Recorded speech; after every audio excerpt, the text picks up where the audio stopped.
اللہ ارشاد فرماتا ہے الاخلاء یومئذ بعضهم لبعض عدو الا المتقین۔ اللہ پاک ارشاد فرماتا ہے کہ قیامت کا جو دن ہوگا اس دن سارے تمہارے پکے دوست، تمہارے یہ خلیل کی جمع ہے اخلاء۔ اللہ پاک ارشاد فرماتا ہے کہ قیامت کا وہ دن ہوگا جس دن تمہارے سارے پکے دوست تمہارے دشمن بن جائیں گے۔ ذرا غور کیجئے گا، یعنی پکے دوست تو قرآن کہہ رہا ہے۔ پہلی بات تو آج کل کے ماحول میں دوست نہیں ملتا، پکا دوست کیسے مل سکتا ہے؟ اور وہ بھی کس دن قرآن کہہ رہا ہے، قرآن مقدس کہہ رہا ہے وہ قیامت کا دن ہوگا۔ ذرا غور فرمائیں، ابھی میں کسی مولوی صاحب کی کتاب کو حوالہ نہیں، اللہ کی کتاب جس پر ہم سب اتفاق کرتے ہیں، قرآن کہہ رہا ہے تمہارے جتنے دوست ہیں، پکے دوست، گہرے دوست، وہ سب کے سب جو ہیں قیامت کے دن تمہارے دشمن بن جائیں گے، کوئی تمہارے کام نہیں آئے گا۔ ایک نظر میں آپ کے سامنے یہ بات رکھنا چاہتا ہوں، قیامت کا دن کیا دن ہوگا؟ اس دن کی گرمی کو اللہ کے رسول غیب داں نبی صلی اللہ علیہ وآلہ وسلم نے بیان فرمایا۔ اللہ کے رسول علیہ السلام ارشاد فرماتے ہیں کہ آج سورج جو ہے کتنی دور کے فاصلے پر ہے۔ لوگ کہتے ہیں کہ سورج آج چوتھے آسمان پہ چمک رہا ہے، مگر اللہ کے رسول علیہ السلام فرماتے ہیں جب قیامت کا دن ہوگا تو قیامت کے دن انسان کے سر اور سورج کے درمیان صرف ایک ہاتھ کا فاصلہ ہوگا۔ مجھے بتائیے، اللہ اکبر، کولر کی ہوا آ رہی ہے، اسی طریقے سے میدان سے ہوا آ رہی ہے، درختوں سے ہوا آ رہی ہے، پھر بھی چند ہزار لوگوں کی گرمی ہم دوسرے کی برداشت نہیں کر پا رہے ہیں۔ میاں الگ پریشان ہیں، علماء الگ پریشان ہیں، آپ بھی پریشان ہیں۔ آپ مجھے بتائیں یہاں زیادہ سے زیادہ کتنے لوگ ہوں گے؟ سینکڑوں لوگ ہوں گے یا زیادہ سے زیادہ آپ کہہ سکتے ہیں چند ہزار لوگ ہوں گے؟ آپ مجھے بتاؤ میرے بھائیوں، لیکن سورج چمک نہیں رہا ہے، سورج کی غیر موجودگی ہے، گرمی کا موسم ہے، اللہ اکبر، اس کے باوجود بھی سورج چھپ چکا ہے، سورج نے اپنے منہ کو چھپا لیا ہے، پھر بھی ہم لوگ اس کی گرمی کو برداشت کرنے کی طاقت نہیں رکھتے۔ گرمی سے سب پریشان ہیں۔ مسلمانوں اس دن کا تصور کرو جس دن اللہ اکبر نہ آسمان ہوگا، نہ درخت ہوں گے، نہ کوئی سایہ ہوگا، نہ کوئی چادر ہوگی، نہ کوئی چھپانے والا ہوگا۔ اللہ اکبر، اس وقت سب لوگ اتنے سورج کے قریب اور سورج ان سے قریب ہوگا کہ سورج اور انسان کے درمیان صرف ایک ہاتھ کا فاصلہ ہوگا۔ اللہ کے سچے رسول صادق و مصدوق صلی اللہ علیہ وآلہ وسلم فرماتے ہیں لوگوں کے بھیجے ان کی کھوپڑیوں میں کھولتے ہوں گے اور ناک کے ذریعے سے بہتے ہوں گے اور لوگ پسینے میں شرابور ہوں گے۔ کتنا پسینہ؟ کوئی پسینے ٹکنوں تک پسینے میں ہوگا، کوئی گھٹنوں تک پسینے میں ہوگا، کوئی کمر تک پسینے میں ہوگا، کوئی پسینے کے اندر ہچکولے کھا رہا ہوگا، ڈبکیاں لے رہا ہوگا، کسی کے منہ میں پسینے کی لگام دی جائے گی۔ یہ کیفیت ہوگی۔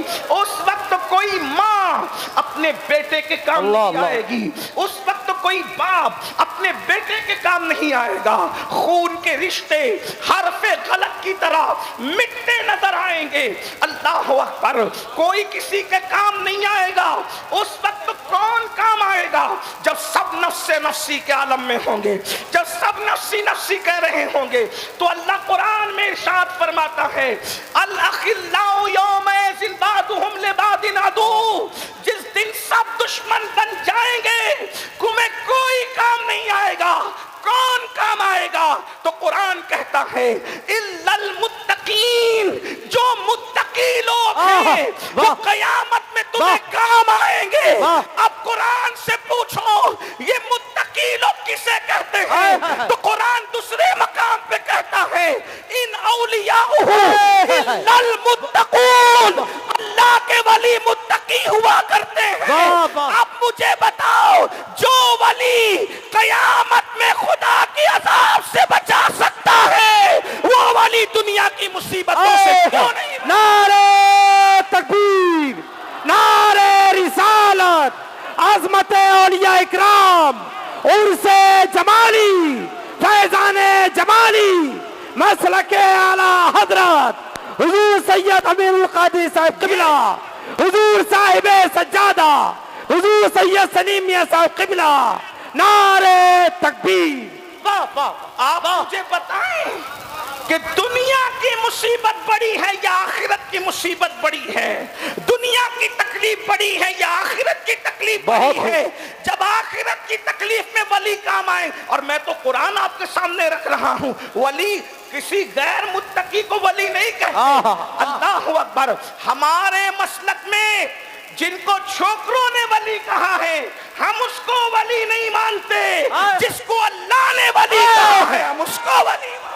کیا کہنے، کیا کہنے، واہ واہ واہ واہ واہ واہ، زندہ آباد زندہ آباد۔ قبرستان میں چرس پینے والوں کو ہم ولی نہیں مانتے۔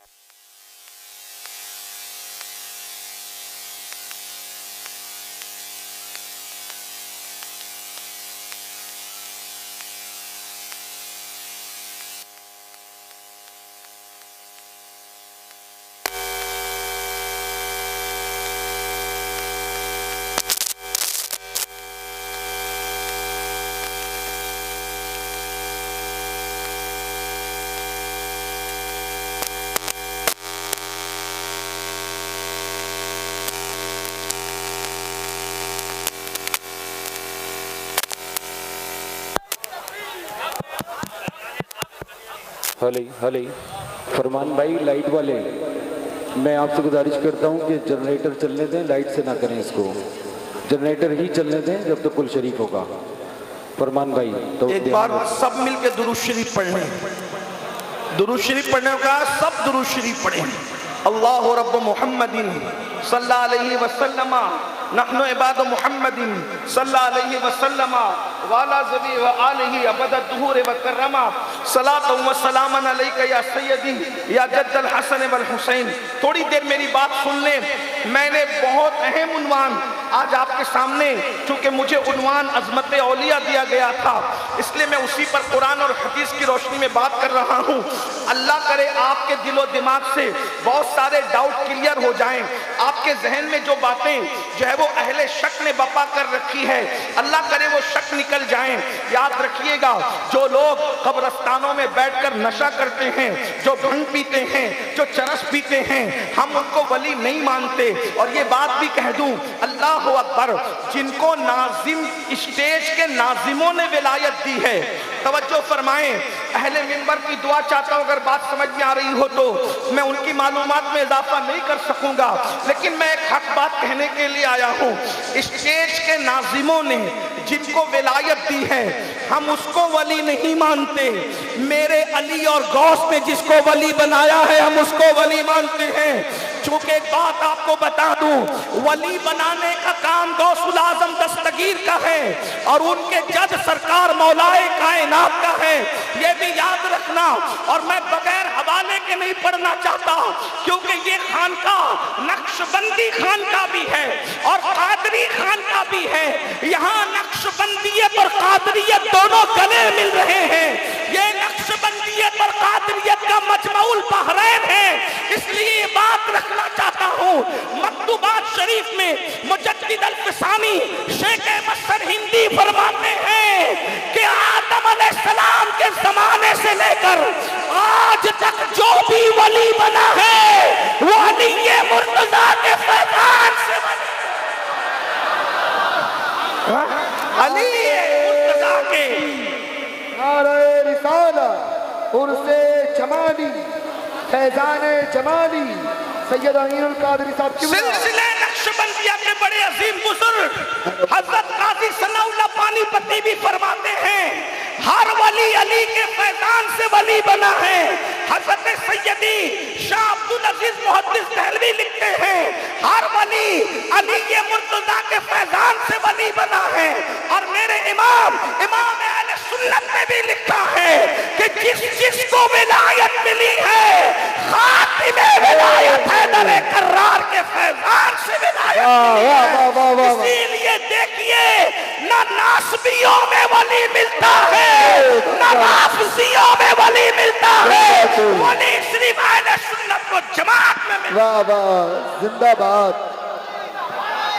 نعرہ تکبیر، نعرہ رسالت مسلک اعلی حضرت عرس جمالی فیضان جمالی دربار جمالی صاحب سجادہ فیضان اہل بیت نعرہ حیدری۔ اب لوگ ہم سے کہتے ہیں کہ علی علی کیوں کرتے ہو؟ ہم نے کہا جب جب علی علی نہ کرے تب تک کوئی ولی ولی بنتا نہیں۔ کیا بات ہے، واہ واہ واہ واہ واہ۔ بس شرط اتنی ہے دل میں صدیق اور فاروق کی محبت رکھ کر علی علی کرے تو علی علی کرنا فائدہ دیتا ہے۔ کیا بات ہے، اور اگر ان کا بغض رکھ کر کے علی علی کرو گے تو زبان کے علی علی کہنے سے کیا ہوتا ہے، جبکہ دل میں علی کے یاروں کی محبت نہیں، ان کے پیاروں کی محبت نہیں، یہ الگ عنوان ہے۔ میں جلدی جلدی اپنی بات کی طرف آتا ہوں، ذرا توجہ فرمائیں۔ تو یہ جو 10 انگلیوں میں انگوٹھی پہننے والے، کالے پیلے کپڑے پہننے والے، بھنگ پینے والے، شریعت کے خلاف باتیں کرنے والے کبھی ولی نہیں ہو سکتے۔ اور ایک بات یہ بھی بتا دوں، تسبیح پڑھنے سے بھی کوئی ولی نہیں ہوتا، نورانی چہرہ ہونے سے بھی کوئی ولی نہیں ہوتا، امامے کے پیچ و خم اور تروں سے بھی کوئی ولی نہیں ہوتا، میک اپ سے بھی کوئی ولی نہیں ہوتا۔ نیک ہونا الگ ہے، ولی ہونا الگ ہے۔ تم ہر نیک کو ولی کہتے ہو، ہر ولی نیک ہوتا ہے مگر ہر نیک ولی نہیں ہوتا، اس لیے ولی کہنے میں احتیاط کیا کرو۔ ولایت آسان نہیں ہے، آپ نے تو ہر پیر کو ولی بنا دیا، ہر مقرر کو ولی بنا دیا، ہر درگاہ کے مجاور کو ولی بنا دیا۔ یاد رکھنا ایسی غلطی مت کرو، اس سے نقصان۔ لوگ کہتے ہیں سید تیرا نقصان کیا ہے؟ میں نے کہا میرا نہیں، میرے پورے مسلک کا نقصان ہے۔ کیوں؟ اس لیے کہ ہر مقرر کو ولی کہہ دیا جائے، ہر عالم کو ولی کہہ دیا جائے، ہر پیر کو ولی کہہ دیا جائے، ہر سید کو ولی کہہ دیا جائے تو نقصان کیا ہوگا؟ اگر یہ نماز ترک کرتا ہوا ملے گا تو میرا وہ خواجہ جس کی عظمت پر پورا ہندوستان قربان ہے، تو لوگ کیا تصور کریں گے کہ جیسے یہ ولی ہیں وہ بھی ولی ہیں تو وہ بھی ایسے ہی ہوں گے۔ توجہ ہے آپ کی؟ بہت اچھی بات ہے، توجہ ہے آپ کی؟ اس لیے اگر غریب نواز سے محبت ہے تو غیر ولی کو ولی کہنے کی غلطی مت کرو، ورنہ ہمارے بڑے بزرگوں کی عظمت پر سوالیہ نشان آئے گا۔ یہ عورتوں سے پیر دبوا رہا ہے، تسبیح ہاتھ میں ہے، بغل میں مسلح ہے، تو لوگ کہیں گے یہ بھی ولی، غوث اعظم بھی ولی، یا معاذ اللہ وہ بھی ایسے ہی تھے۔ بولو بزرگوں کی عظمت گھٹے گی کہ نہیں گھٹے گی؟ تو سورج کو سورج رہنے دو، ہر چمکنے والا ستارہ سورج نہیں ہوتا، جو ہر چمکنے والا ستارہ سورج نہیں ہوتا تو ہر تسبیح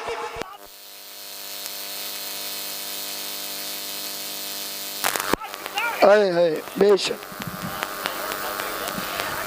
آدم بھائی مائک چالو کریں۔ ولایت کے معاملات جدا ہیں۔ ولایت کی اگر میں پڑھوں تو آپ کو ایک بات تو چند سیکنڈ میں رکھ دوں، سننا چاہ رہے ہیں آپ؟ میں جانتا ہوں کہ انتشار بہت ہے مجمع میں، لیکن میں بہت دل سے بول رہا ہوں کیونکہ میرا دل چاہ رہا ہے کہ میں آج شاہ جمال الاولیاء کو سبق سنا کر کے جاؤں۔ بے شک بے شک۔ نعرہ تکبیر، نعرہ رسالت عرس جمالی صاحب سجادہ۔